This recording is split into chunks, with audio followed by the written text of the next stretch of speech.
Ma'am body language में एक essential आता है कि आई कांटेक्ट भी आपको बांधे रहना है, कि आपका जो इंटरव्यूअर आपसे क्वेश्चन पूछ रहा है तो आप उससे आई कांटेक्ट स्टैब्लिश करके रखें, उसका कितना इंपॉर्टेंस है मैम? एक बात जो मुझे जो बॉडी लैंग्वेज जज करते वक्त मैं देखती हूँ, तो सबसे पहले मैं व्यक्ति की आंखें ही देखती हूँ। क्योंकि आप एक सिंपल सा एग्जांपल समझिए कि जब मैं अपने पापा को कोई बात का झूठ बोलती हूँ तो मेरी आंखें ही सबसे पहले उस झूठ को बयान करती हैं। तो अगर मैं अपनी सिंपल सी उन आंखों को मेंटेन कर पाऊँ, सामने वाले को ये बता सकूँ कि मेरा आई कॉन्टैक्ट कितना स्ट्रांग है आपसे, क्योंकि बहुत हद तक मेरी एनर्जी, मेरा एंथुजियाज्म मेरी आंखों से समझ में आता है। तो अगर मेरी एनर्जी और मेरा एंथुजियाज्म, मेरा कॉन्फिडेंस है, तो सबसे पहली चीज जिससे वो पता चलेगा वो होंगी मेरी आंखें। ठीक, तो आंखों का इसमें बहुत अपने आप में बहुत बड़ा महत्व है। अगर आप अपनी आई कांटेक्ट कहीं से चेंज भी करना चाहते हैं, जैसे अक्सर बच्चे गलती ये करते हैं कि जिसने सवाल पूछा पैनल में उसी को देखकर उन्होंने जवाब दे दिया, तो ये गलती नहीं करनी, पर इंटरव्यू पैनल में सभी लोगों को देखना है, सभी लोग, क्योंकि आपको जज कर रहे हैं, तो अपना आई कांटेक्ट सभी लोगों से मेंटेन करना है। उस वक्त आपको मुस्कुराना है और उनको ये बात का अश्योरिटी देनी है कि सब ठीक है, मेरे मन में भी सब ठीक है और आशा करता हूं कि आपके मन में भी सब ठीक रहे। मैम अक्सर क्या होता है कि कॉन्फिडेंस तब लूज हो जाता है जब आपको उस क्वेश्चन का आंसर ही नहीं पता है, सॉल्यूशन नहीं पता है, तो थोड़ी आंखें ऊपर नीचे हो जाती हैं। तो मैम उसमें भी अगर नहीं पता है तो कैसे रिप्रेजेंट करना है खुद को? पहली बात तो आप ये समझिए कि डरने घबराने की जरूरत नहीं है। अगर आपको आंसर नहीं पता तो ऐसे बहुत से बच्चे हो सकते हैं जिन्होंने अपना इंटरव्यू दिया होगा पर वो आंसर नहीं जानते होंगे, पर इसमें डरने घबराने वाली कोई बात नहीं। आप सामने वाले को इस बात की विश्वास दिला सकते हैं कि अगर मुझे इस बात का जवाब नहीं पता तो मैं, ऐसा नहीं कि मैं मेहनत नहीं, मैं आगे इस सवाल के आपके जवाब को ढूंढ सकता हूँ। So I believe I am a very hard working kind of a person and I will get you the answer of this question, but right now I am not able to recall the answer। आप इस तरीके से छोटे statement से अपनी बात कह सकते हैं। पैनल बैठा है मैम, हमें कितना ध्यान देना है कि हमारी वॉइस का मॉड्यूलेशन कैसा रहे, हम उनको रीच आउट कैसे करें, हमारी ज़्यादा ऊपर नीचे ना हो, तो उसका कैसे ध्यान कैसे रखा जाए वॉइस मॉड्यूलेशन का? अब अगेन कि जो साइकोलॉजी के हिसाब से अगर आप देखें, जो इंटरव्यू में लोग बैठते हैं उनका वॉइस मॉड्यूलेशन उनकी बहुत सारी एनर्जी के बारे में बात करता है। कि जैसे अपनी आंखें ये बताती, जब हम मुस्कुराते हैं तो आंखें यूं हो जाती हैं, तो भाई ऐसी ही सिंपल सा कॉन्सेप्ट है कि जब जितनी आपकी वॉल्यूम और जितना आपका वॉइस ऊपर नीचे होता है, अब आप बड़ी बड़ी स्पीचेस में देखते हैं तो आप, जैसे मोदी जी आए, मोदी जी ने कहा मित्रों, अब उनका द स्टाइल ऑफ सेइंग मित्रों इज वेरी डिफरेंट, है ना। तो ऐसे ही हर व्यक्ति का एक अपना स्टाइल स्टेटमेंट होता है जो उसकी आवाज से निकल कर आता है। सो वॉइस मॉड्यूलेशन यहाँ बहुत इंपॉर्टेंट है। जब आप स्पेशली वॉइस मॉड्यूलेशन करते हैं तो ये आपकी energy, again enthusiasm, the zeal to work, the keenness to work and to solve the problem, it comes from your voice modulation. जैसे गाने में हमें गाना सुनना कोई पर्टिकुलर क्यों पसंद आता है, क्योंकि उसमें वॉइस मॉड्यूलेशन है,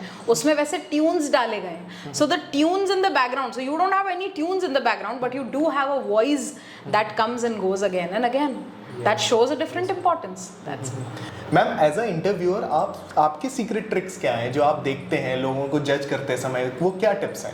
जैसे हमारे यहाँ पर जो है कुंडली देखी जाती है, तो समय जहाँ वो पैदा हुए हैं, उसका नाम कैसा रखा गया है, उसका अपब्रिंगिंग कैसा, हम सब चीज़ों से उस व्यक्ति को जज करने की कोशिश करते हैं। तो not that I am an astrologer and I am wanting to see his kundli, but मैं उसके स्टार्टिंग फ्रॉम द एंट्रेंस, सामने वाला जिस वक्त से मेरे पास एंटर करता है, एंट्रेंस उसकी कैसी है, उसकी वॉकिंग स्टाइल क्या है, क्या वो कॉन्फिडेंटली वॉक कर रहा है, क्या उसका आई कॉन्टैक्ट है, इन बहुत सारे पैरामीटर्स होते हैं जिनके बेसिस पे हम जज करते हैं। तो one of the parameters I believe जो मैं पर्सनली यूज करती हूँ, that is eye contact and kind of the way the person is walking.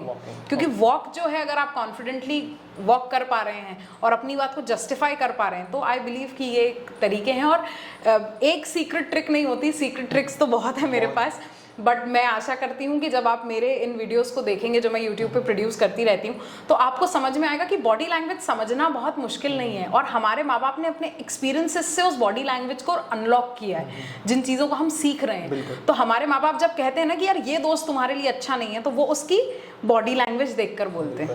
Ma'am personally I am a very huge cinema fan, और मैं आपकी चीज़ें बहुत रिलेट करता हूँ। जैसे अमिताभ बच्चन जी का वॉक हो गया, रजनीकांत का एक स्टाइल हो गया, एक पैटर्न हो गया, तो क्या हम भी सीख सकते हैं वो बॉडी लैंग्वेज एक्वायर करना, और उनसे हीरोज और जो परफॉर्म कर रहे होते हैं आर्टिस्ट, उनसे कितना कुछ सीखा जा सकता है अपने पर्सनालिटी? हर व्यक्ति से, मैं कह रही हूँ हर व्यक्ति से, जो आपके आसपास एक गरीब रोड पे बैठे फकीर से भी आप सीख सकते हैं, और चाहे एक बड़े शाहरुख खान जैसे आर्टिस्ट से भी आप सीख सकते हैं। तो आपको कौन ऐसी चीज है, क्या ऐसी चीज है उस आदमी के बारे में जो आपको अट्रैक्ट करती है।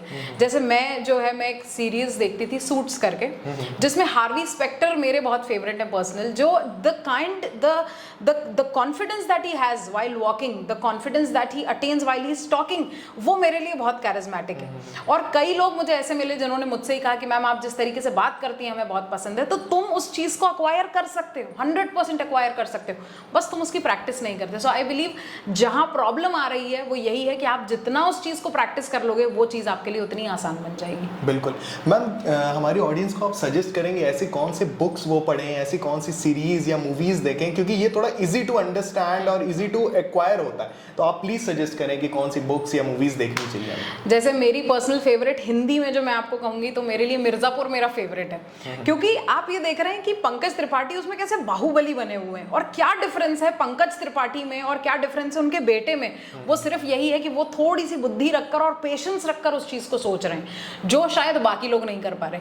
अब यही मुझे एक ऐसी गैंग्स ऑफ वासेपुर बहुत पसंद है। अब वहीं पे आप देखिए कि the amount of you know intensity and energy that you find in these places that you will understand। छोटी छोटी टिप्स एंड ट्रिक्स आप कहीं से भी सीख सकते हैं, और किसी भी वेब सीरीज से आप सीख सकते हैं। जो जिस चीज के बारे में अच्छा हो आप उससे वहां से वो चीजें सीख सकते हैं। बिल्कुल मैम, मैं एक्सपेक्ट कर रहा था कि आप कोई भी ऐसी सीरीज हो या मूवी का नाम लेंगे जो बहुत ही पॉजिटिव होगी या फैमिली वुड होगी, लेकिन आपने ऐसी मूवीज और सीरीज रखी जो लोगों को पसंद है लेकिन उनका पर्सपेक्टिव बहुत अलग है उस चीजों को देखने का, लेकिन आपने उसको पर्सनालिटी से जोड़ा है, तभी आप शायद पर्सनालिटी डॉक्टर हैं।